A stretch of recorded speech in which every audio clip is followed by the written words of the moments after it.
ఈ రోజు మనం గమనిస్తే ఎన్నికల టైంకి వచ్చాం మనము. మీకు అన్ని విషయాలు తెలుసు. 19 ముందు మనం ఎలా ఉన్నాం, 19 తర్వాత మన ప్రభుత్వం వచ్చిన తర్వాత ఎటువంటి అభివృద్ధి జరిగింది, ఇవన్నీ కూడా మనకు తెలిసిన విషయాలే. ఈ రోజు నేనైతే ఏమనుకుంటున్నానంటే, మన జగనన్న కానీ ఇక్కడ ప్రతి కాన్స్టిట్యున్సీలో ఉండే ఎమ్మెల్యేలు కానీ ఈ ప్రతిపక్షాలు అయితే ఇప్పుడు స్టార్ట్ చేశారు వాళ్ళు ప్రజల్లోకి వెళ్ళటం. మనమైతే డే 1 నుంచి కూడా జగనన్న ఎలా కష్టపడుతున్నారు, ఆ పబ్లిక్ రిప్రజెంటేటివ్స్ ను కూడా జగనన్న ఏ రోజు కూడా ఖాళీగా ఓట్లు వేసుకొని గెలిపించుకొని ఇంట్లో ఉందామంటే అలా కుదరటం లేదు. ఈ రోజుకి మనం అందరం కూడా గడప గడపకి వెళ్ళాము, ఈ రోజు మళ్ళీ వెళ్తున్నాం కూడా. సో ప్రతి ఇంట్లో కూడా ఎటువంటి సంక్షేమం జరిగింది, మనల్ని ఏ విధంగా రిసీవ్ చేసుకుంటున్నారు అనేది నాతో పాటు ఇక్కడ ఉన్న మీ అందరికి కూడా ప్రతి ఒక్కరికి తెలుసు. సో మనం త్రూఅవుట్ 5 years మనం కష్టపడ్డాం కాబట్టి ఈ రోజు జగనన్న గురించి ప్రతి ఇంట్లో కూడా ఎంత వాళ్ళు ఆదరిస్తున్నారు అనేది మన అందరికీ తెలుసు. అయితే ఈ రోజు ప్రతిపక్షాలు ఏ విధంగా వాళ్ళు చేస్తున్నారు అనేది మనకు కూడా తెలుసు. బై ఎలక్షన్ లో బీజేపీ అభ్యర్థి ఉన్నప్పటికీ కూడా మిగతా పార్టీలన్నీ అందరూ కూడా తెర వెనుక బీజేపీకి సపోర్ట్ చేసి కనీసం వాళ్ళకి ఏజెంట్స్ లేని బీజేపీని ఆ రోజు 10,000 నిలబెట్టడం జరిగింది. ఈ రోజు అందరూ కూడా కూటమి అయిపోయి ఇప్పుడు ప్రత్యక్షంగానే ముందుకు వచ్చి ఈ రోజు బీజేపీ అభ్యర్థులు పెట్టారు. అయితే మీ అందరికీ నేను తెలియపరచడం ఏంటంటే, ఏ ప్రతిపక్షంలో ఎవరైనా ఉండని మొదటి నుంచి కూడా కష్టపడ్డాం కాబట్టి ప్రతి ఇంట్లో కూడా జగనన్న అభిమానులు ఉన్నారు, ప్రతి ఇంట్లో కూడా లబ్ధి పొందిన వాళ్ళు ఉన్నారు కాబట్టి ఖచ్చితంగా జగనన్న గెలుపుకి ఎటువంటి టోకా ఉండదు.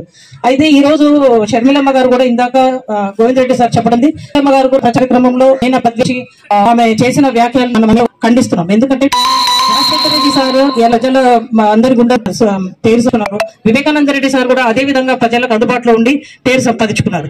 అయితే ఈ గత 5 ఏళ్లలో వివేకానంద రెడ్డి సార్ ఆయన మరణాంతరం ఇన్నేళ్లు ఎప్పుడే కానీ వాళ్ళకు గుర్తు రాలేదు. ఈ రోజు ఎలక్షన్ టైంలో ఆ ఇష్యూని తీసుకొచ్చి అది ఒక పొలిటికల్ విషయంగా దాన్ని తీసుకొచ్చేసి వాళ్ళు అనవసరంగా నిందలేసి అవినాష్ రెడ్డి సార్ మీద ఆ నిందలను నిరూపణ చేసేసి ఆల్రెడీ నిరూపణ అయిపోయిన విధంగా ఆమె మాట్లాడడం అన్నది చాలా ఖండించాల్సిన విషయం. కోర్టులో అది జరుగుతా ఉంది. ఒక హత్య చేసిన వ్యక్తిని పక్కన పెట్టుకొని కేవలం ఆరోపణలు ఉన్న వ్యక్తిని ఆమెనే తీర్పిచ్చేసి ఆమెనే సార్ని అవినాష్ రెడ్డి సార్ మీద మాట్లాడటం అన్నది చాలా అసలు మేమందరం కొడుస్తున్న విషయం. ఇక్కడ ఏం దిచ్చదని ఆడిస్తున్నారని వాళ్ళని మేమందరం కూడా బద్వేల్లో సెటిల్ అయి రావడం కానీ మున్సిపాలిటీలో డ్రింకింగ్ వాటర్ కానీ ఏ ఫీల్డ్స్ నా కూడా డెబిట్ కానీ సంక్షాన్ని ప్రతి విషయంలో కూడా సమన్వయ పార్టీ వెళ్తుంటే 5 ఏళ్ల తర్వాత ఈ రోజు వచ్చేసి వాళ్ళు ఎంత ప్రభు అది ఎలాంటివి కానీ ఏం లేకుండా విభజన చేసిన కాంగ్రెస్ పార్టీ రాజశేఖర రెడ్డి సార్ పేరుని ఎఫ్ఐఆర్ లో ఇన్వాల్వ్ చేసిన ఆ కాంగ్రెస్ పార్టీ తరఫున తాను చేరిందే కాకుండా మళ్ళీ ఆ పార్టీ తరఫున మన దగ్గర వచ్చి వాళ్ళు ఇంత జగనన్న ఇంత ప్రజా ఆదరణ సంపాదించుకున్న జగనన్న మీద ఆమె నిందలు వేయడాన్ని ప్రజలు ఎవరు కూడా వాళ్ళకు కూడా తెలుసు నిజాలు అవన్నీ కూడా.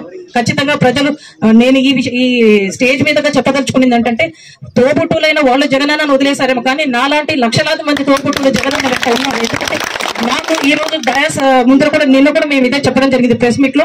నాలాగా నేను మా భర్త పోగొట్టుకున్న తర్వాత నాకు ఆ రోజు బై ఎలక్షన్ లో టికెట్ ఇచ్చిన్నారు, సరే అది కాదు రోజు మళ్ళీ రెండోసారి నా కుటుంబానికి అండగా ఉన్న ఆ కుటుంబం నాలాంటి ఎంతో మందికి జగనన్న కుటుంబం అండగా ఉంది. కాబట్టి ఇలాంటి వాళ్ళు ఎన్ని చేసినా కూడా జగనన్న గెలుపు తథ్యము.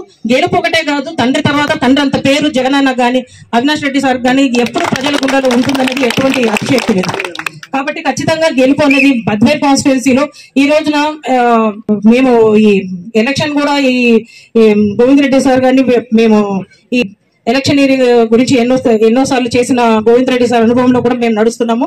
ప్రచారం కూడా ఆల్మోస్ట్ ఒక 40% మేము తిరగడం కూడా జరిగిపోయింది. వెళ్ళిన ప్రతి చోట కూడా ప్రజలు మమ్మల్ని బాగా రిసీవ్ చేసుకుంటున్నారు. ఖచ్చితంగా మంచి మెజార్టీతో గెలుస్తాము.